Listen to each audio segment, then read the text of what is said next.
नमस्कार। दिल्ली में भारतीय जनता पार्टी का 27 साल पुराना जो सूखा है वो खत्म हो गया है। लेकिन जिस तरीके से भारतीय जनता पार्टी को दिल्ली मिली है वो काफी खराब स्थिति में। दिल्ली के एक बहुत बड़े तबके को मुफ्तखोरी का खून लग चुका है। हालांकि भारतीय जनता पार्टी ने चुनाव के पहले ये घोषणा की थी कि वो जितनी मुफ्त की रेवड़ियां आम आदमी पार्टी बांटती है वो उसे चुनाव जीतने के बाद बांटती रहेगी। साथ ही ये भी कहा था कि वो कई और सुविधाएं और कई यानी मुफ्त की रेवड़ियां बांटने की भी घोषणा भारतीय जनता पार्टी ने की थी।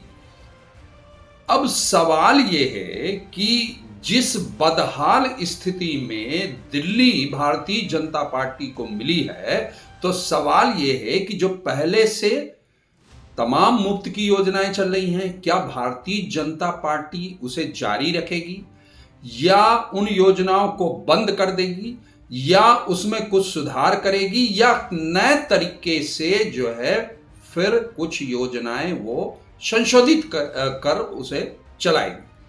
लेकिन यहां अहम सवाल यह भी है कि आखिरकार इन सारी योजनाओं को पूरा करने के लिए या ये सारे लाभ लोगों को देने के लिए जो वादा भारतीय जनता पार्टी ने चुनाव के पहले किया था, उसके लिए वो सरकार धन कहां से जुटाएगी। और ऐसे तमाम सवाल हैं जिनका जवाब मैं इस वीडियो के इस अंक में जो है देने की कोशिश करूंगा। देखिए, भारतीय जनता पार्टी ने जो है 2/3 बहुमत से दिल्ली में जो है चुनाव जीतने के बाद एक महिला रेखा गुप्ता को जो है मुख्यमंत्री बनाया और उसके नेतृत्व में जो है अन्य 6 मंत्रियों को शपथ दिलाई। और इससे क्या संकेत मिलता है? इससे संकेत यह मिलता है कि भारतीय जनता पार्टी दिल्ली की जनता को यह संदेश देना चाहती है कि वो जो महिलाएं हैं, महिलाओं की सुविधाएं हैं और महिला सुरक्षा को लेकर के वो काफी संवेदनशील है, ऐसा संदेश उसने देने की कोशिश की है। अब महिलाओं को लेकर के पहले भी भारतीय जनता पार्टी ने विधानसभा चुनाव के पहले ये कहा था कि वो हर महिला को दिल्ली की 2500 रुपए प्रति माह सम्मान राशि देगी।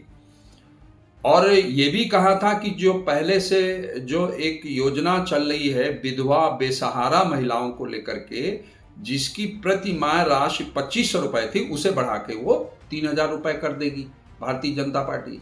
और बसों में जो महिलाएं मुफ्त में यात्रा करती हैं उसको भी वो जारी रखेगी। और जो गैस का सिलेंडर है वो 500 रुपए में देगी और होली और दिवाली में 500 रुपए के अलावा जो है 2 सिलेंडर एक मतलब सिलेंडर होली और दिवाली में मुफ्त में वो देगी। ये सारी घोषणाएं उसने जो है चुनाव के पहले की थी। तो ठीक है, उसने जो है महिला मुख्यमंत्री बना दे करके दिल्ली को ये एक संदेश देने की कोशिश तो की है, लेकिन वो किस तरीके से इन सारी जरूरतों को पूरी करेगी ये एक देखना होगा, देखने की बात है। और जो आम आदमी पार्टी है उसने दिल्ली में जो है एक ऐसा बड़ा तबका तैयार कर दिया था जिसे मुफ्त में बिजली मिल रही थी। अब ये जो मुफ्त में बिजली देने की योजना आम आदमी पार्टी की थी, उसको किस तरीके से भारतीय जनता पार्टी संशोधित करती है या उसी रूप में जारी रखती है, हालांकि इसकी बहुत कम संभावना है कि उसी रूप में भारतीय जनता पार्टी उसे जारी रखेगी। अब ये समय के साथ देखना होगा कि वो इसमें किस तरीके का बदलाव करती है। भारतीय जनता पार्टी के पहले जो आम आदमी पार्टी की सरकार है वो बिजली पर दिल्ली की जनता से कोई शुल्क नहीं ले रही थी। अब इसमें भारतीय जनता पार्टी का क्या स्टैंड रहेगा? आम आदमी पार्टी ने अपने कार्यकाल के दौरान मोहल्ला क्लिनिक खोले थे और उसने चुनाव के दौरान और चुनाव के पहले भी उसको ये जबरदस्त तरीके से मुद्दा बनाती थी कि वो किस तरीके से लोगों के लिए सहज तरीके से जो क्लिनिक हैं उनके मोहल्ले में क्लिनिक उपलब्ध है और किस तरीके से वो मुफ्त में उनका इलाज करना है।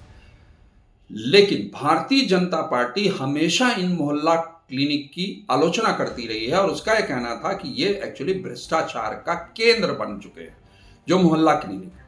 तो उससे ये मतलब आभास होता है कि भारतीय जनता पार्टी इन मोहल्ला क्लिनिक को बंद कर सकती है। उसका विकल्प क्या होगा वो समय बताएगा।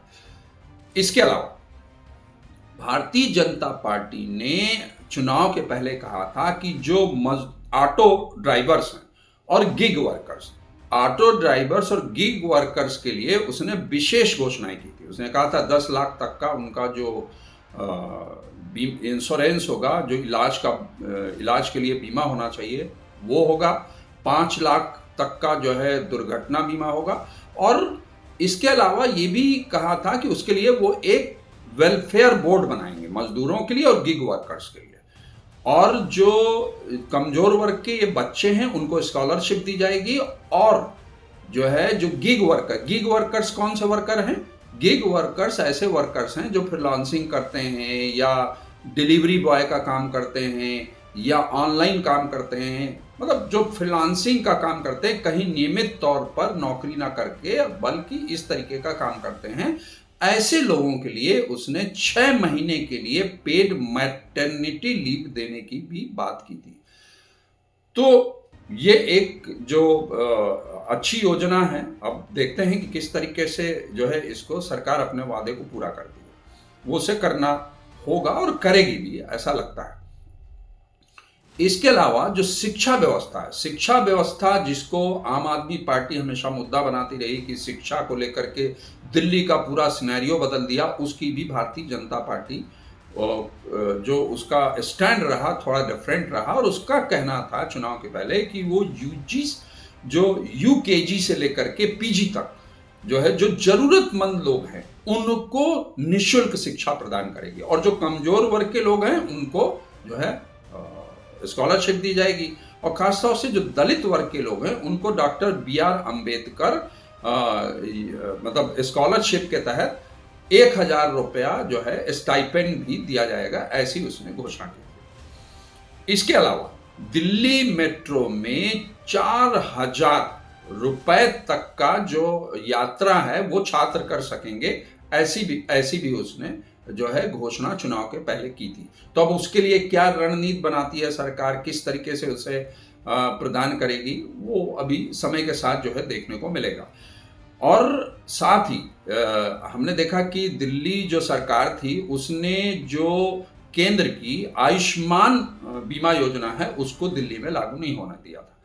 तो भारतीय जनता पार्टी ने कहा कि वो 5 लाख रुपए जो लोगों को निःशुल्क इलाज होता है, जरूरतमंद लोग हैं उनको, तो 5 लाख रुपए की जो है आयुष्मान योजना के तहत इलाज कराने की सुविधा देगा ही देगा, प्लस 5 लाख रुपए और दिल्ली सरकार की तरफ से, यानी 10 लाख रुपए की बीमा योजना का लाभ दिल्ली वासियों को मिलेगा। और वो सिर्फ सरकारी अस्पतालों में नहीं बल्कि प्राइवेट अस्पतालों में भी निःशुल्क इलाज करा सकें। इस तरीके की जो है उसने घोषणा की थी। अब देखिए दिल्ली सरकार ये सब क्यों करेगी, किस तरह की बदलाव करेगी, तो उसमें एक ट्विस्ट है जो मैं आपसे शेयर करना चाहता हूं। वो ये है कि जो केंद्र सरकार है वो 2036 का जो ओलंपिक होने वाला है उसकी उसने दावेदारी की है। वो केंद्र सरकार चाहती है कि जो ओलंपिक 2036 है वो भारत में उसका आयोजन हो, उसके लिए उसने दावेदारी करना शुरू कर दिया। लेकिन उसकी दावेदारी के पहले भारत को अपने आप को इंफ्रास्ट्रक्चर के लेवल पर, सुविधाओं के लेवल पर उस स्तर पर अपने आप को ले जाकर खड़ा करना पड़ेगा। और उसमें दिल्ली जो देश की राजधानी है वहां पर इस तरीके का परिवर्तन करना और यहां पर ऐसा मूलभूत ढांचा तैयार करना ताकि उस दावेदारी को सशक्त तरीके से वो वैश्विक समुदाय के समक्ष जो है भारत रख सके। तो दिल्ली सरकार को केंद्र सरकार के उस सपने को पूरा करना होगा। अब चूंकि देखिए दिल्ली में जो जिस स्थिति में अभी भारतीय जनता पार्टी को दिल्ली मिली है वहाँ पर सड़कों की हालत बहुत बुरी है, नालों की हालत खराब है, यमुना बहुत ही दूषित प्रदूषित है, उसके जल को लेके काफ़ी चर्चा हो चुकी है, तो उसकी सफाई का बहुत बड़ा चैलेंज है। और इन सब से बढ़कर जो सबसे बड़ी चुनौती है वो दिल्ली और एनसीआर की हवा का जहरीला होना।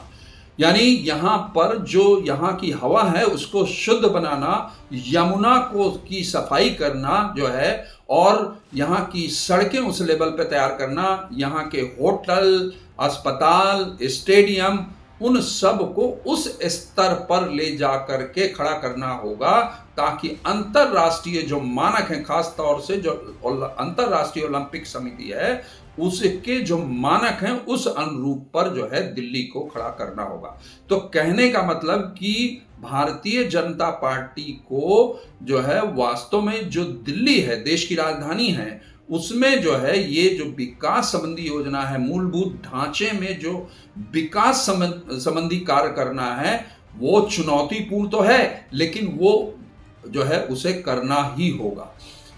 अब लेकिन ये चुनौतियां हैं, लेकिन इस चुनौती में सबसे बड़ी जो एक और बड़ी अड़चन या एक और बड़ी चुनौती वो ये है दिल्ली सरकार के समक्ष कि केंद्र में तो भारतीय जनता पार्टी की सरकार है और दिल्ली में भी जो है भारतीय जनता पार्टी की सरकार हो गई, तो ये डबल इंजन की सरकार तो हो गई, लेकिन जो ट्रिपल इंजन जिसे कहा जाए नगर निगम में अभी भी जो कब्जा है वो आम आदमी पार्टी का है। और जितनी बेसिक एमेनिटीज की बात करें वो सारा मुहैया कराने का काम नगर निगम करती है। ऐसे स्थिति में दिल्ली सरकार के लिए जो है ये काम करना बहुत सहज नहीं होगा। उससे ये सब करने के लिए लोहे के चने तो चबाने ही होंगे।